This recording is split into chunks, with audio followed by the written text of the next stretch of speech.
Hello, everybody, and welcome to Mr. Bowen's All Stars. If you are new to my channel, I am going on my 15th year of teaching elementary school. This video is going to be centered around how I plan for back to school in kindergarten and some of the activities that I will be using for welcome to school, back to school, and welcome to kindergarten. My goal for this channel is to make several different videos about the themes that I do in kindergarten. Much of my passion when I teach is I like to integrate everything that I teach in reading, math, science, social studies around a particular theme. The first one, of course, which will be this video, is back to school, welcome to school, welcome to kindergarten. I have many different theme ideas that I do throughout the year. Apples is one of my favorite, holidays around the world, families, making friends. I do something called a beach theme, which I'll go into more in depth later when I get to that video. Each one of these videos that I will do will be like a vlog showing you how I prepare for those themes, the different activities that I do. I'll show you some examples of the different activities, and hopefully it will r- invigorate you as a teacher to kind of sort of use your own ideas, make your own themes, because in elementary school, that's just my passion. So, this video will be centered around the theme of welcome to school. Now, I'm going to show you how I plan for this. I have a schedule all prepared for most of the school year, but the first week of school is a little bit different. I tend to break things down into a lot smaller chunks. I tend to make sure that I have a lot more planned than should what time should allot for, just because I think it's very important that we're not sitting there just going, what do we do next? But a lot of the first week will be based on routines and procedures, because that is super, super important. If you are brand new to teaching, one thing that if you take away from this video is that you need to make sure that you have routines and procedures figured out in your classroom by day one, and that you are practicing them with your students over and over and over again. However, with that being said, I do have many different activities, art projects planned I will that incorporates the welcome to school, getting along with others, and welcome to kindergarten. So in this video, I'm going to show you how I plan for all those, how I plan for that first week of school, and give you examples of some of the different art projects. Let's get into it.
All right, here is my master schedule.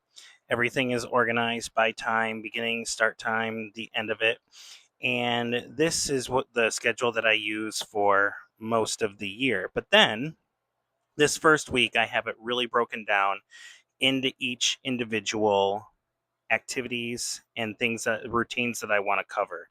And for the first few days, really does not follow like my main master schedule exactly. I mean, we do our morning meeting, we do a like a song and dance kind of thing, but then other than that, it's back to school routines and procedures. As you can see, the calendar actually happens in the morning, because the fact that this is the first day of school and it's a half day, And during my normal schedule, the calendar is in the afternoon. But you can see I have planned for connecting cubes when they walk in that very first day. They'll learn about arrival routines, and we'll go over carpet routines and how they sit on the carpet. We do a little morning get to know you.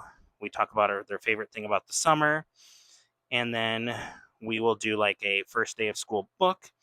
I always have them do a self portrait on the very first day because I want to see their pencil holding skills, their coloring skills, their ability to draw shapes, and to see if they can write their name. So that is one of the very first activities that I do. And then we go over some more routines and procedures when it comes to using the bathroom, voice levels in the classroom. Also, we do a system called pause, where there's different attributes that the students have to learn, and they follow the letters of pause. And at 10 o'clock, there's some rotations. And also on the first day of school, we do a scavenger hunt. So you can see this, when they find each station, they can color it, and then they walk around and find the other thing after they color the one spot. After the scavenger hunt, that's pretty much it, because once we get to about 11:30, we're getting close to the end of the day, and the end of the day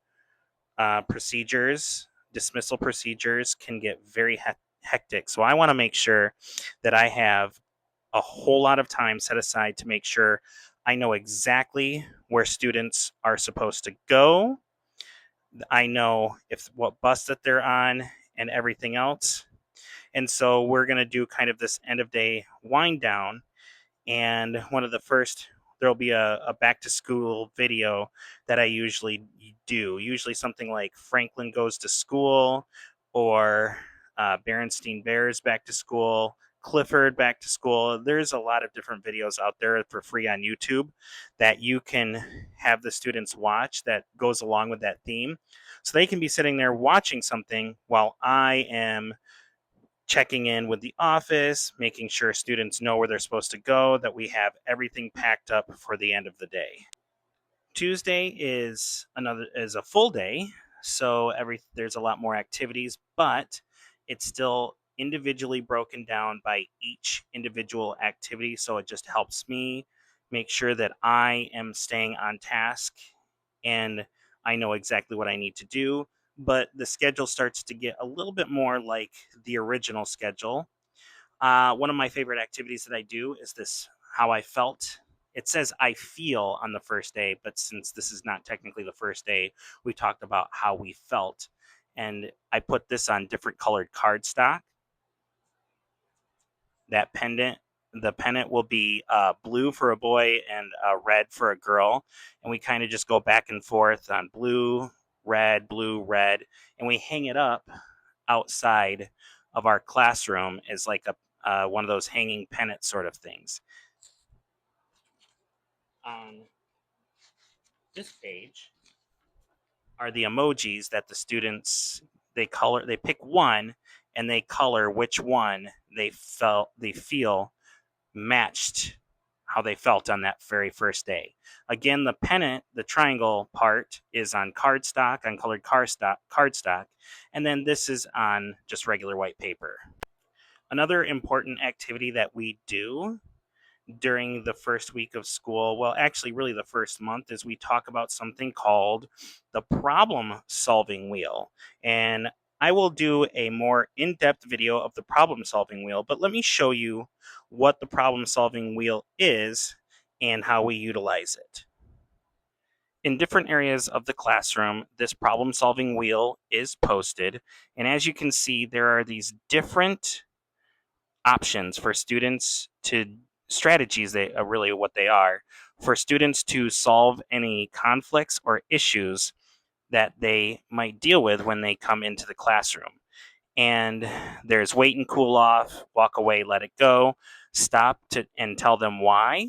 There's a little mat that we use, and again, I will do a more in-depth video about this. They can go to another activity. If they both want to do an activity, they can do rock, paper, scissors, go, and see whoever wins rock, paper, scissors, and that person gets to do the desired activity, and then the other person will wait until when they're done. Using iMessages, talk it out as another, there's a mat that goes along with that, and apologize, or they can choose to let it go or ignore it. Now, each section of the problem solving wheel has like a little lesson that I do with each of them. But when I'm just introducing the whole problem solving wheel, we watch a video or read a book called Schubert's Choice. And you can find that on YouTube as well, or you can look for it on Conscious Discipline. They're a book series about Schubert, and it goes all throughout different ways that you can deal with those big emotions. And Schubert's Choice is like the introduction to those to making those choices and how you can solve your problems. Going along with the problem solving wheel, we do an activity that goes with something called zones of regulation. And what they are is really students kind of learn to identify how they're feeling and how it might affect their learning.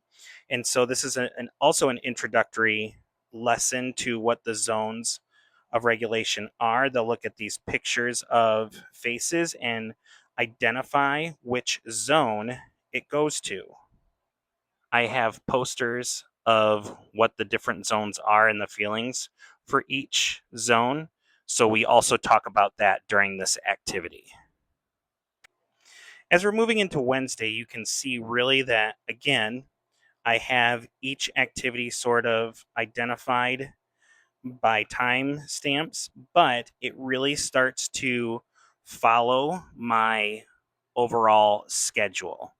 In the morning at 9 o'clock, we do foundational skills phonics. And so we're going to learn the alphabet song, do some alphabet tracing right here. I just want them to get familiar with how to be able to trace, because that is an important skill to learn in kindergarten. Something basic. We're not going to go really in depth with the letters or anything like that, but they start to learn what the name of the letter is, just a kind of basic feel for that. And I teach them something called an alpha friend, where there is a character that goes along with this letter. And so they'll learn that each day there's a new letter where we learn a new character, and we learn a song that goes along with this. So first thing in the morning is when we do our foundational skills. Then we'll do a recess, and then we start filling in the regular scheduled time. So writing happens after our recess time, and students are going to get some. Hopefully, we have our primary paper journals. We call them the Panda journals, but if not, I have some primary paper where they have space to draw, and they can draw how they felt about school. So talking about that first day of school, they're just drawing pictures. We're not doing any sort of in-depth lesson. Again, I just want them to get the feel of what kindergarten is like and how we're going to do these different activities. Then we will read during our read aloud time, Pete the Cat, and there's some first day of school or first week of school Pete the Cat activities. So this activity will also be printed on cardstock, just so that they have a chance to use their markers, and they get to design their own shoe, fill the shoe with their favorite pictures, colors, things that interest them. They get to design their shoe however they want. And we kind of talk about problem and solution, and how we can let something go. When Pete the Cat was walking and he stepped in something, he didn't get upset. He just let it go, and he kept walking along and singing a song. And so this activity goes perfectly along with that. I forgot to mention from Tuesday as well, there is a time built into my schedule for something called free choice centers. And free choice centers is really a time for the students to be able to explore and play and sort of utilize the skills that they've learned in kindergarten through play. And in previous videos with the classroom setup, you've seen how that works. But I will kind of show you a little bit really quickly where the free choice centers are. We've got the kitchen over here with the home living sign. We have library over here. If you look around the room, we've got the dollhouse, we've got the building blocks, the art center. So during that time, students get a chance to put a clip with their student number on the signs where there are dots, and I will be circulating around the room, engaging with students, helping them solve problems, or if I have time, I will be doing some beginning of the year testing. After free choice centers is math time. And so, again, this is just really, I want them to get a feel of what the schedule is like, even though we're not going into curriculum yet. I really want them to feel like, okay, I understand what the schedule is like. So after free choice centers, we're going to do calendar. We always do a song about counting to 120. And then we're going to just, recognize the number one. I think pretty much every student that comes in, even if they don't know their numbers yet, can identify the first number one. And all they have to do is draw a line, and they color and they trace. And this, I do give them an opportunity to sort of draw the line.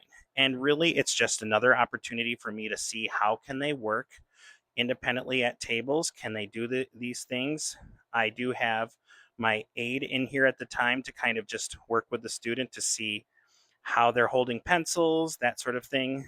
And so, again, not going with curriculum, but just a really basic, like, okay, this is our introduction to math. Thursday and Friday, we're really starting to get into the main schedule and what the whole year will look like as far as schedule is concerned. Thursday, again, doing Alpha Friends. They're going to do tracing again with the letter B. And for read aloud, we're just reading a back to school book. This one is Click Clack Moot or Click Clack to School. And there's going to be some matching activities that go along with it. They get to color them. Again, just practicing the kindergarten coloring, seeing how well that they can cut on the lines and matching pictures. They're looking at important events in the story, and then they cut and glue those pictures to match the pictures in these squares. In the afternoon, again, they are doing free choice centers, and we do more number tracing where they're just practicing the number two, and we learn how to count the number two on our fingers. Again, this is not doing curriculum. I just want them to get the feel of what math will be like. I'm not expecting them to have this down by the end of this lesson. Again, really just getting them to understand what math time will look like. And then we are going to do math rotations. During math rotations time, for at least for the first few weeks of school, they're going to get a tub, and they will get to explore, sort, and count. I will also have some number cards on each table where they can count how many of each manipulative that they have and match into the number cards if they want. Again, this is just them getting used to the routines and procedures. We will not be doing magnetiles during this time. It's just a simple rotation for each table. Once the timer goes off, they'll put everything back in the tub, and the tubs will then rotate among the tables. Friday, we are reading The Old Lady Who Swallowed Some Books, and then we're going to talk about how to put the different things that she ate or swallowed in the correct order, and we put these pictures in order of the old lady. We do it together. It's not something that I expect them to know uh, on their own. So this is an activity that we do together. We again are doing our letter tracing, learning a new alpha friend to go along with the song, and then we're doing our lunch and recess. One thing I forgot to mention is we're beginning our literacy workshop time, just getting them to understand our extension centers. The extension centers are something very basic where each team gets to explore one of these different centers and exploring the classroom library, drawing a picture at the writing center, and doing building blocks for creativity corner. That fly is going to go away here in a minute. And there is no digital station. There's no computers from the Chromebook cart yet. because we don't have their logins yet. So we replace that with sequencing cards and like a puzzle activity. Going to learn after lunch and recess and rest and reset, they'll learn a new strategy: rock, paper, scissors, go for our choice wheel. And then they'll do free choice centers, another number tracing, and the end of the day.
All the activities that I showed you were put in order by the order that they happen during the day and in the schedule.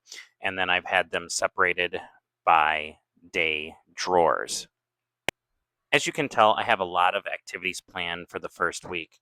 And really, it's going to come down to what my class. Every classroom is different every single year. And especially in kindergarten, you have no idea what you are going to get. And the students really are going to be the drivers of what gets done. If your class is just not ready for a certain activity, we might need to slow things down, take some rest. If it turns out that they're doing very well with certain things, I have those extra activities that I showed you waiting in the wings. Not everything necessarily will get done for each day. Bottom line, classrooms, routines, and procedures have to be practiced constantly, and they need to be practiced multiple times. If we can't get through those routines and procedures, and if the students aren't prepared for those routines and procedures, then we can't do any of the other activities. So, number one, routines and procedures have to be practiced many, many times. And I have to feel comfortable as the teacher that they are at least good enough that we can practice them the next day before we get to any of the different activities. The activities I do have planned are fairly simple, as I'm sure you can tell. They're not super extravagant because, again, I have no idea what my students are coming in with, what skills, what fine motor skills. Can they hold a pencil well? Can they hold scissors? Are they able to cut with scissors? There are some activities that I do have that are cutting and gluing, but they're very simple. They're very lined, like straight line based. There's not a lot of small cutting. When it comes to like the number recognition, the letter alphabet activity, they're tracing, very simple, just tracing on the line. There'll be some coloring in there. These are just basic activities for the first week of kindergarten. You don't want something, you don't want this big giant project that's extravagant. You want something that you can feel that they might be successful with. And it gives you an opportunity to see what skills they do have coming into your classroom. And finally, the more hands-on that you can provide for the students, the better. As you can tell, the worksheets I do have, it's tracing and that's about it. And if I don't feel that they are ready for some of those worksheets, we're not going to do them. I'm going to put a big emphasis on being able to explore, to be able to play. I do have time built in for the math tubs, and if I feel like the students need more time with the math tubs and less time with the number tracing, we're going to do that. But again, I want to be able to observe them and see what academic skills they do have coming in, and I can adjust accordingly. Those schedules that I've showed you really are just a guideline. But hopefully this video gave you many ideas on how you can start and plan for your first week of kindergarten, especially if you are brand new to kindergarten or brand new to teaching. It's really about getting to know your class, practicing those routines and procedures, and just getting a little bit of practice of some of those basic fine motor skills, coloring skills, and social emotional skills. Thank you for watching. There will be more videos on the different themes that I do throughout the year and different teacher blogs. So as always, make sure to like this video and subscribe to Mr. Bowen's All Stars because there will be more to come. Thanks.